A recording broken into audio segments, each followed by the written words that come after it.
Vamos abrir a palavra do Senhor no livro de Mateus, capítulo 6, verso 12.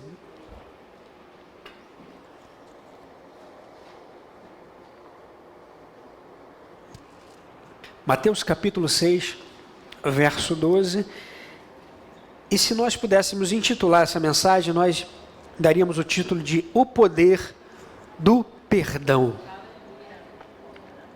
Diz assim, Mateus capítulo 6, você tem aqui sendo trazido por Jesus o modelo de oração, conhecido como Pai Nosso, e no verso 12 diz assim: perdoa as nossas dívidas, assim como perdoamos aos nossos devedores. Fecha os teus olhos. Pai, eis aí a tua palavra lida, Senhor, aplique aos nossos corações, que possamos, Senhor, recebê-la como um terreno bom, terreno, Senhor, preparado, tirar a aridez do nosso coração, para que a semente possa encontrar, Senhor, ambiente para que possa se desenvolver, Senhor.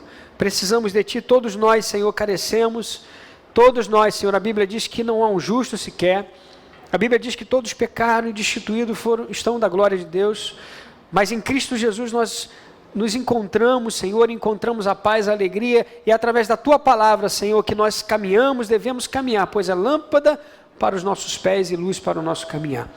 Receba, Senhor, nosso louvor e a nossa adoração, somos gratos em nome de Jesus. Amém e amém. Iniciando essa reflexão, eu preciso trazer duas perguntas que abrem o nosso raciocínio em torno desse tema.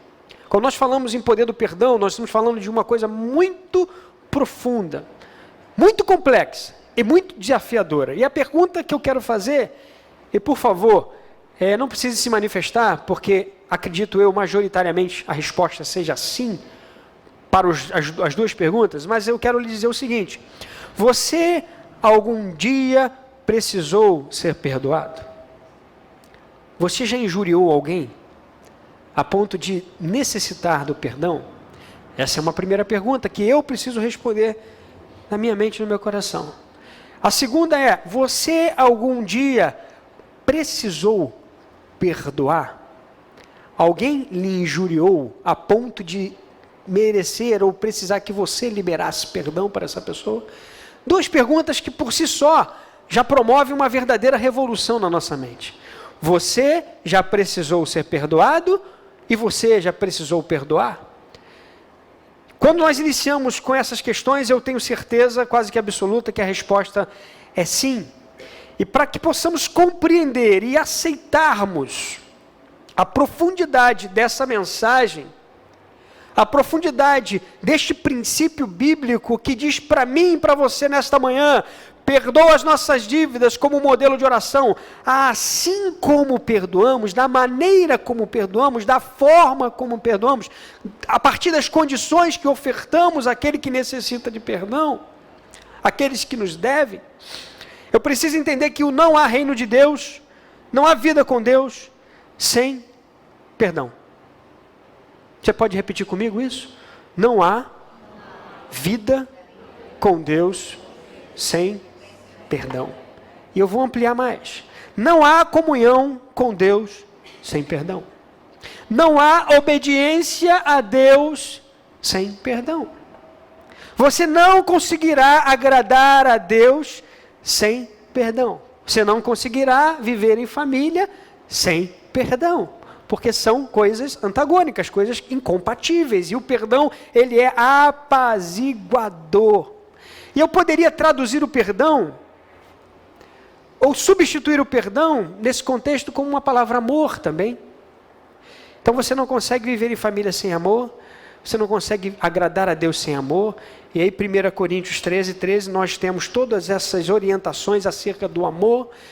Então o perdão, que está dentro de um contexto de amar a Deus sobre todas as coisas e ao próximo como a si mesmo, porque eu trago um princípio aqui de igualdade, porque se eu precisei perdoar e eu precisei ser perdoado, eu preciso entender que é uma via de mão dupla e não há hierarquia para que eu possa agradar a Deus.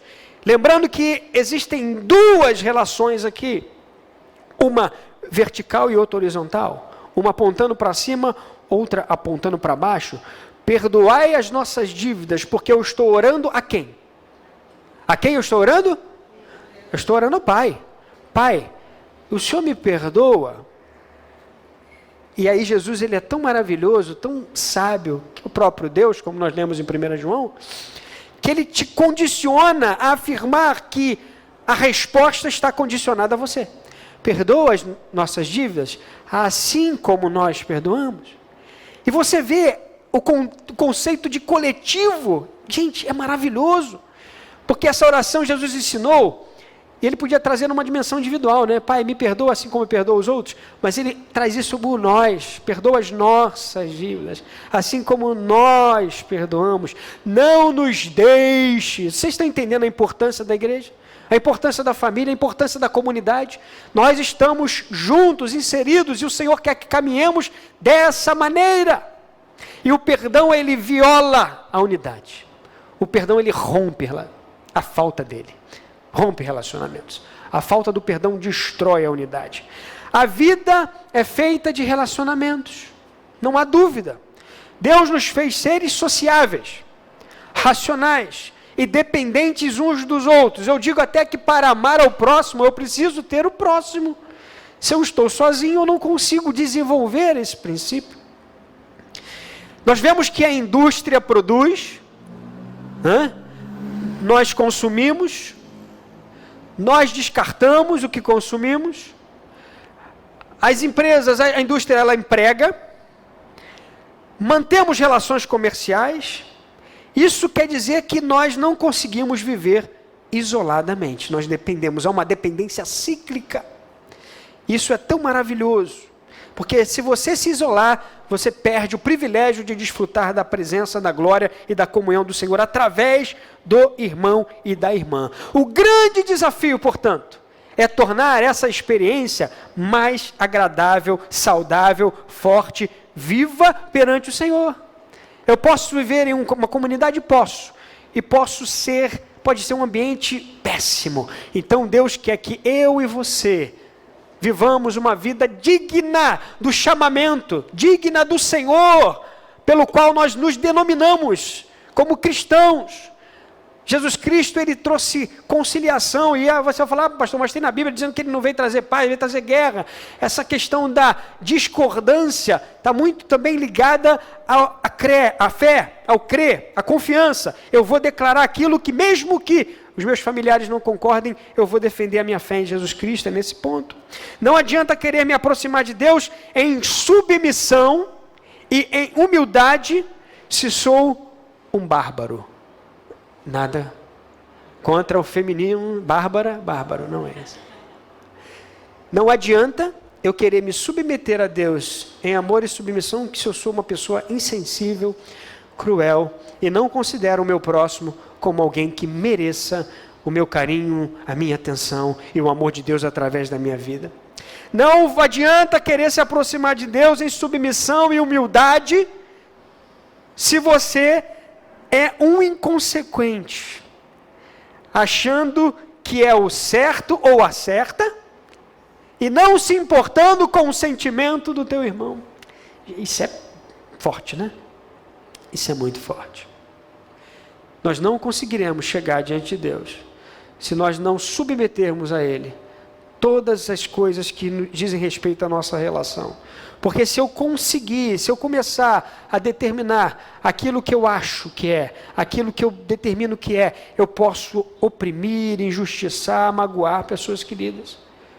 E o que vai determinar qual o caminho adequado é a palavra de Deus. Nós temos a oração, perdoa as nossas dívidas. Jesus disse que nós devemos amar aos nossos irmãos assim como Ele nos amou. A palavra nos diz isso. Em 1 João 3,16, nos sacrificarmos pelos irmãos. Mas existe um fator muito importante que você encontra na Bíblia, e nós estávamos conversando até recentemente. Isso só é possível se você quiser.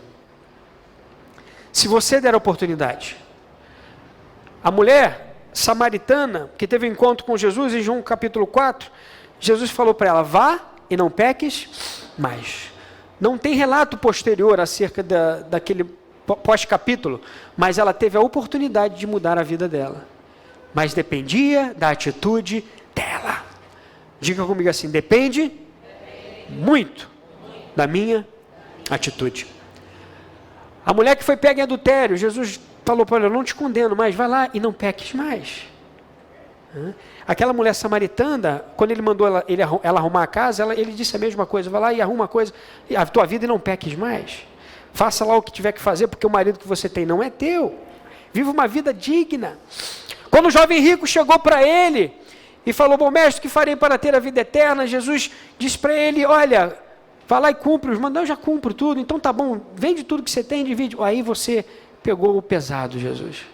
Aí não pode, porque eu tenho um patrimônio e tudo mais. Jesus não fez, meu filho, olha, tudo bem, vai aos pouquinhos, não. Nós temos essa tendência de dar uma flexibilizada, né? Mas Jesus foi enfático, porque se o coração não for convencido, não for convertido de fato, não adianta.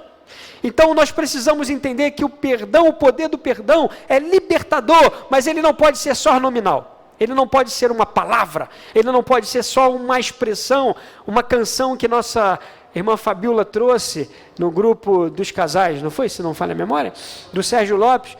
Perdoar é muito mais que estender a mão e dizer eu te perdoo, meu irmão.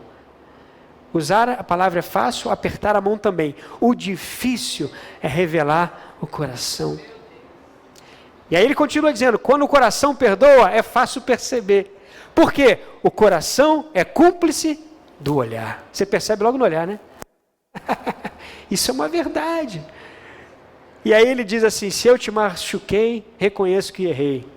Só agora percebi quanto mal eu te causei. Como vou falar de amor se eu não souber amar? Eu preciso de você para me perdoar. Que maravilha. Uma canção que muitas vezes cantada pode até passar desapercebido e nós não entendemos a riqueza, a essência dessa verdade, né? E eu quero falar aqui rapidamente acerca de 3 ensinamentos relacionados ao perdão. Primeiro, o perdão de Deus a teu respeito irá refletir a sua atitude de perdão em relação aos outros. O perdão de Deus a teu respeito, ao meu respeito, irá refletir diretamente a sua decisão, a sua posição de perdão em relação aos outros. Olha só no verso 14 do capítulo 6 de Mateus. Pois, se perdoares, ou se perdoarem as ofensas uns dos outros, o Pai Celestial também lhes perdoará. De novo, contexto coletivo. Se vos perdoarem, lhes perdoará. Então, se perdoarem as ofensas uns dos outros, o Pai Celestial também lhes perdoará. Mas se não perdoarem uns aos outros, o que vai acontecer? O Pai não perdoará. Irmãos, isso é muito, muito, muito sério. E nós vamos falar hoje à noite sobre orações não respondidas. Nós vamos ficar batendo na tecla e não vamos progredir, porque tem coisas que são tão elementares, que nós pecamos e deixamos de observar, sob o pretexto de viver uma vida de religiosidade. Eu li a Bíblia, eu jejuei, mas se você olhar a palavra de Deus, ela é muito clara, que o Senhor não quer rituais, o Senhor não quer cerimônias vazias, Ele quer um coração sincero, porque Ele buscou no passado, busca no presente e buscará no futuro, verdadeiros adoradores. É isso que o Senhor quer. Espontâneo, voluntário. Eu tenho dito, vir para cá tem que arder no coração, tem que marcar. Sabe aquela data que você espera tanto, que você vai na semana assim, rabiscando o calendário? Hoje quase não se tem calendário físico, né? Mas você vai dizer, falta um dia, faltam 4, faltam 3. Chegou a hora de ir para a casa do Senhor, estar em comunhão, buscar Deus, nos alegrarmos e tal.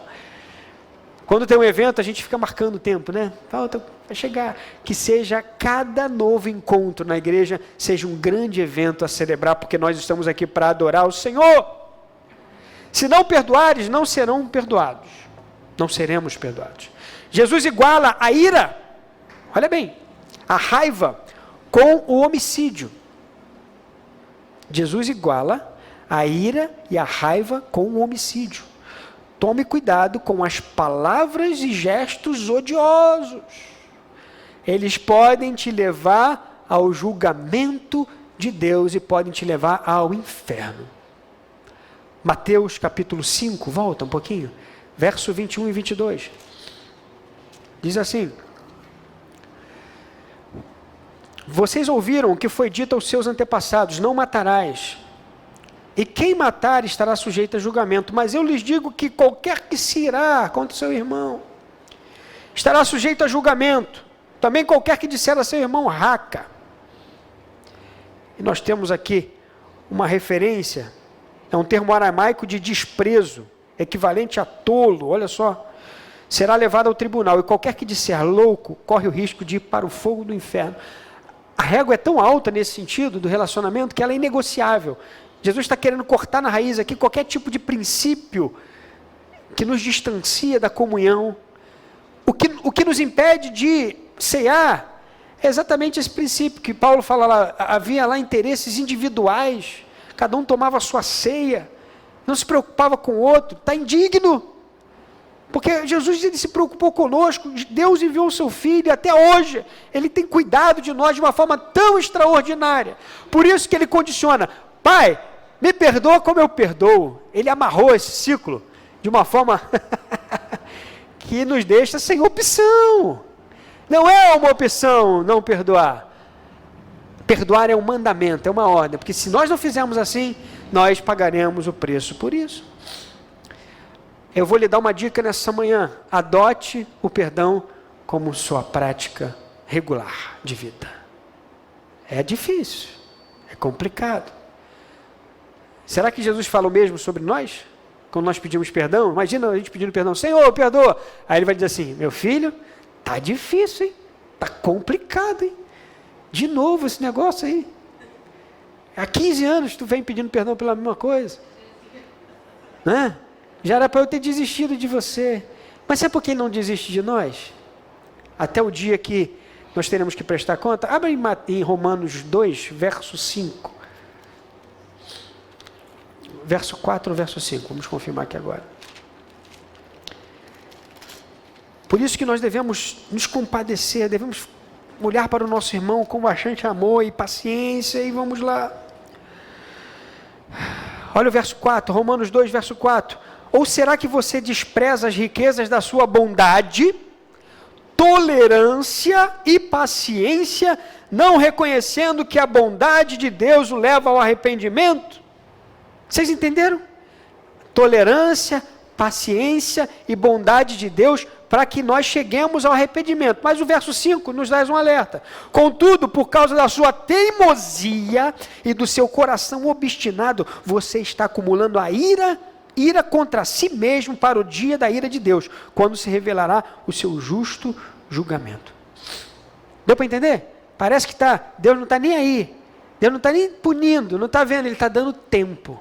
Para eu, para mim, para você, para nós pararmos, nos conscientizarmos, mas como eu sou teimoso e teimosa e coração duro, Ele está dizendo, você está só acumulando para você problema que no futuro, quando eu vou prestar conta de tudo. É isso, irmãos. O perdão de Deus ao teu respeito irá espelhar a sua atitude em relação aos outros. Nós precisamos perdoar. Amém? Você pode dizer amém? O segundo, Deus só aceitará a sua oferta e sacrifício se você praticar a reconciliação. Repita comigo essa palavrinha mágica. Reconciliação. Olha o verso 23.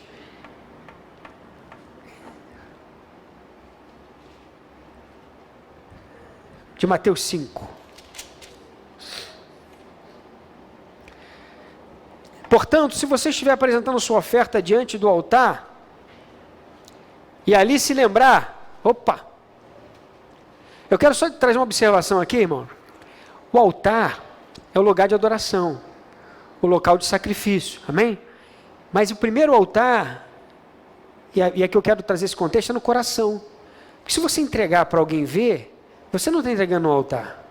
Não é um altar físico, porque aqui não sai sacrifício de animais. Ninguém nunca viu ninguém matando um animal aqui, sacrificar. Aqui é uma tribuna onde você precisa ter destaque para poder as pessoas enxergarem. O altar é o teu coração. Então, quando você for entregar a oferta no teu coração, eu vou fazer um voto a Deus, eu vou ajudar essa oferta. E se lembrar que alguém tem problema contigo, nós temos que resolver. Não tem jeito. E ali se lembrar de que seu irmão tem algo contra você, deixe sua oferta ali, diante do altar, vá primeiro reconciliar-se com seu irmão, depois volte e apresente a sua oferta. Esse contexto era um contexto de altar físico, né? Porque você tinha toda a parte cerimonial lá. Mas hoje nós não temos essa realidade. Então, se você propor no seu coração fazer algo para Deus, e lembrar que tem que resolver a questão com alguém, vá lá, resolva, para que o Senhor possa receber essa sua oferta em nome de Jesus. Reconciliação com o irmão, verso 23 e 24. E agora nós temos uma outra reconciliação que é exigida, requerida, que é complicada essa. Verso 23 e 24, se lembrar de que seu irmão tem algo contra você. Olha o 25. Entre em acordo depressa com o seu... O que está escrito aí? Seu, não é aniversário não, é adversário, né?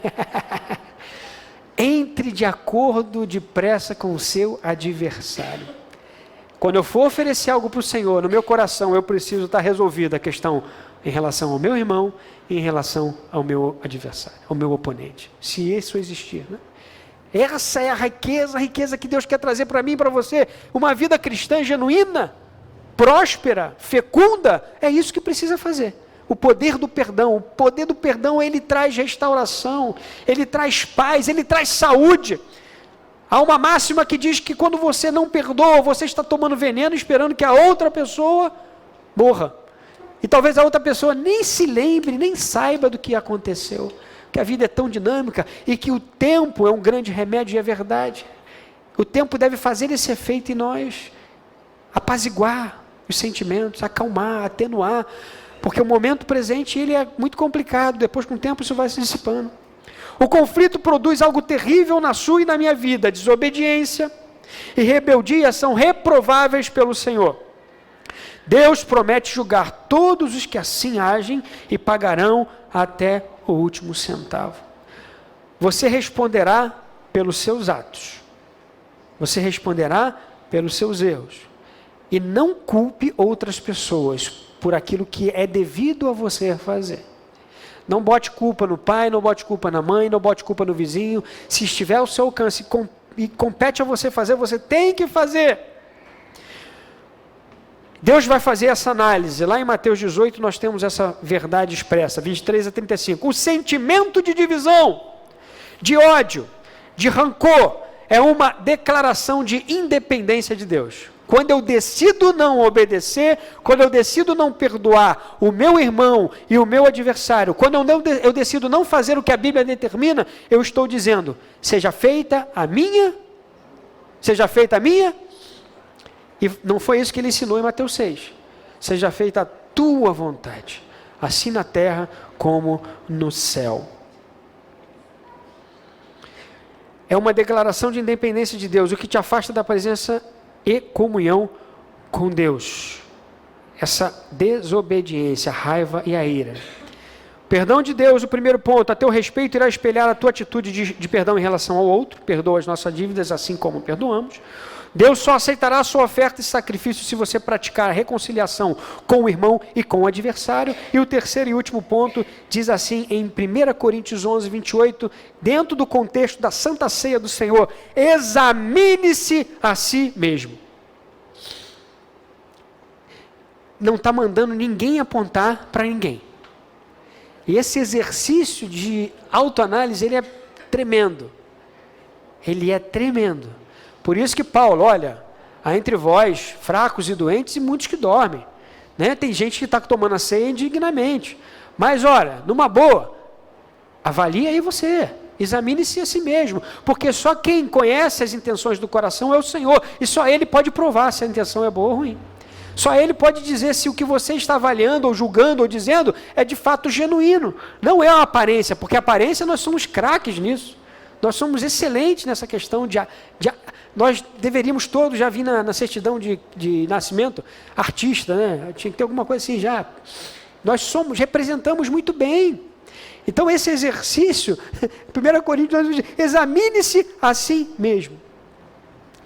E aí você quer ampliar um pouquinho mais isso? Vai em Mateus capítulo 7, verso de 1 a 5, e veja o que a palavra de Deus diz para mim e para você nessa manhã. Irmãos, eu quero só fazer uma observação aqui. Jesus está voltando e Ele vai vir buscar uma igreja santa. Uma igreja pura, lavada e remida no sangue de Jesus. Vocês me ouviram? Eu vou repetir. Jesus está voltando e Ele vai vir buscar uma igreja pura, santa e lavada no sangue do Cordeiro. Não vamos nos iludir vivendo uma vida de religiosidade. Eu não posso deixar de pregar aquilo que a palavra determina. E olha bem, antes de alcançar vocês, ela me alcança e me faz refletir, me acusa, me deixa preocupado. E muitas vezes eu falo, Senhor, tem certeza que eu tenho que continuar nessa agenda? E aí eu vou me acertando com o Senhor, porque é assim que tem que ser. Não há um justo, nenhum sequer. Mateus capítulo 7, olha bem, não julguem para que vocês não sejam julgados.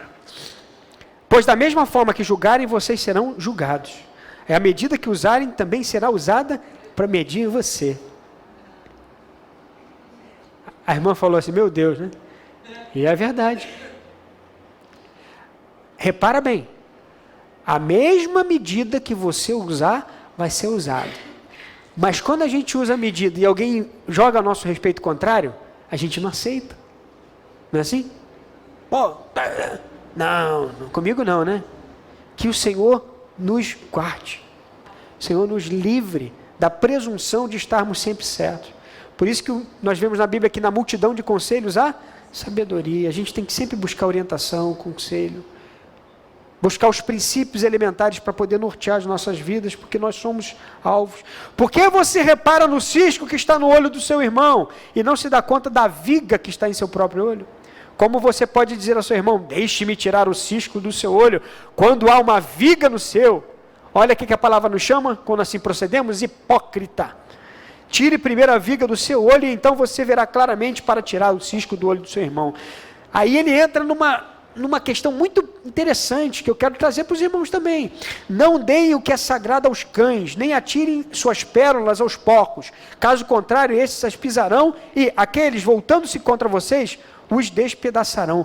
Essa palavra, não deem o que é sagrado aos cães, nem atirem suas pérolas aos porcos, é algo que eu e você devemos refletir.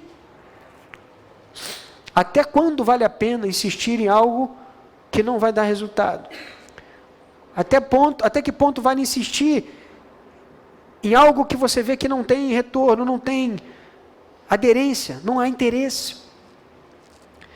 Tem que insistir, você tem que fazer a sua parte. Mas nós temos que nos avaliar, até que ponto eu estou servindo a Deus de verdade, até que ponto eu só quero fazer uma relação de identidade cristã para dizer que eu sou, e congrego ali, faço isso, aquilo, outro. Até que ponto? É isso que nós queremos trazer, a reflexão. Por isso que a palavra diz, examine-se o homem a si mesmo. Corrija seus erros e solucione seus problemas, seus próprios problemas primeiro, antes de tentar corrigir o erro ou problema dos outros. Não julgue. Tire primeiro a trave do seu olho. Faça da sua vida um exemplo, para que teu irmão possa se espelhar em você. Olha que interessante, né? Você precisa dele e ele precisa de você. Nós cantamos aqui durante, né? Romanos, para fechar, 14, verso de 1 a 13, eu quero fechar com esse verso. O poder do perdão. Ah, mas para mim isso está tranquilo, não me ofende, não me incomoda. Mas olha o que a Bíblia diz em relação àquele com quem você convive e deve conviver. Aquele com quem você comunga a presença de Deus. Aceite o que é fraco na fé sem discutir assuntos controvertidos. Um crê que pode comer de tudo, já outro cuja fé é fraca come apenas alimentos vegetais. Não critique o vegetariano. Não critique o... Deus ama a todos. Está aqui na palavra. Aquele que come de tudo não deve desprezar o que não come.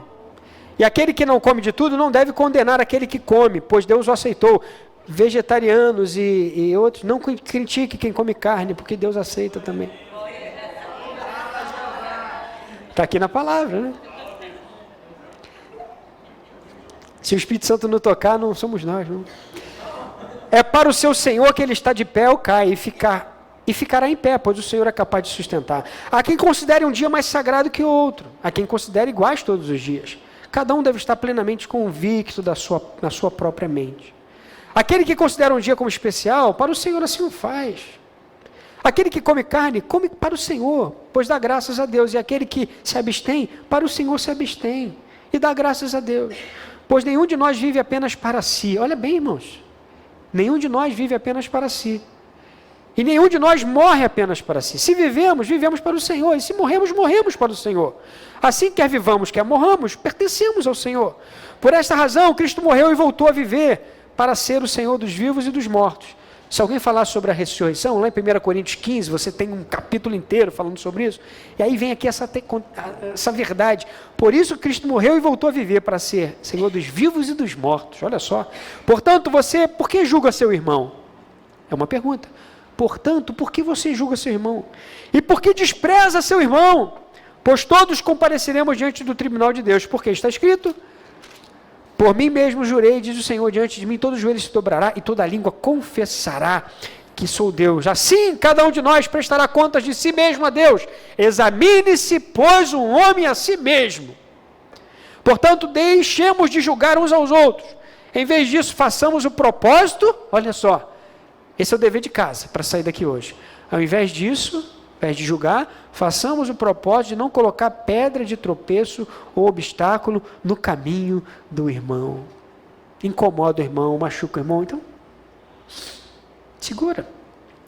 Olha o verso 14. Como alguém que está no Senhor Jesus tem a plena convicção de que nenhum alimento é por si mesmo impuro, a não ser para quem assim o considere, para ele é impuro. Aí olha o verso 15 para a gente fechar. Se seu irmão se entristece devido ao que você come, você já não está agindo por amor. Por causa da sua comida, não destrua seu irmão, porque em Cristo morreu. Caramba! Pensar no outro é o ápice da vida. É o momento mais sublime do relacionamento. E é onde a gente começa a fazer esse exercício. Aonde? Aonde? Em casa. Esse é um ciclo que a gente tenta sair, mas não consegue. Porque se eu consigo fazer isso em casa, eu respeito a esposa, os filhos, como dizem em Efésios 5, que tem que respeitar, honrar, não provocar os filhos. E eu consigo estender isso para o meu dia a dia, no trabalho, no cotidiano, onde eu tenho maior frequência de relacionamento com as pessoas. Aqui na igreja vai ser fichinha. Fichinha. O problema é que a gente quer ajustar tudo aqui na igreja. Quer trazer todas as mazelas para ajustar aqui na igreja. Não há tempo. Não consegue. E aí haja gabinete para resolver tudo. Só Jesus na causa, né? Irmãos, estão entendendo? É o ciclo de maturidade da vida cristã.